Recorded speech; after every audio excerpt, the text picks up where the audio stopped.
that, but esports is different than gaming, right? Gaming is the mother umbrella, if I can call it that. But when it comes to Indian businesses, is esports the way to go? Because rest of it is pretty much covered by global players? Well, I would say that you have opportunity wide open. I mean, I wouldn't say that Indians should restrict from esports. I mean, esports is another area where Indians should get into. But I think it's important for the ecosystem and people to understand that there are various kind of pillars within the larger gaming ecosystem, and esports is one amongst them. You, of course, have fantasy, which Dream11 has been pushing a lot. And then you've got the casual game layer, which also has multiple layers to it. For example, in the casual games, you have those games which are mobbed from real-world games which are recognized by federations in terms of rules. You've got games which are not federation recognized. You've got games which are there only in the virtual world. You can't play them in real world. And then, of course, you've got games like Rummy, Poker, and so on. So it's a pretty huge and large variety of games that exist within these broad categories. And I would say that India should be actually looking at the entire spectrum and not restrict to one. And each of them have grown in their own phenomenal manner. You've got so many companies and startups which have come in the casual gaming space.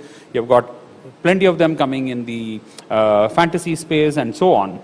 And if you, to your point, we are currently consuming those e-sport games which have been built by overseas players. But it's a matter of time we will have Indian companies coming with large sports which are accepted globally.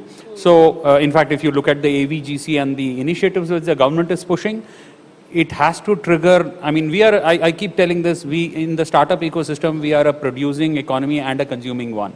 And therefore, you have a large consumer base available here to validate and actually absorb this if they are built with better quality and so on, which we are capable of.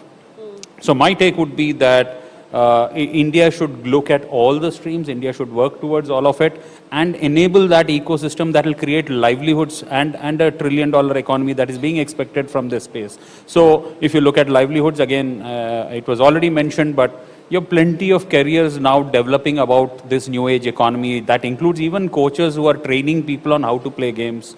And part of it is in the gig economy. And then you've got people who are actually, I mean, journalists covering it are building a career of their own. Lawyers who are covering it are creating the legal ecosystem on their own. You've got coders, you've got developers, and more importantly, you've got the gig part, which is giving the surround support for it. So phenomenal, I would say, emergence of livelihoods that can come from this, plus quality content can take us to the next level.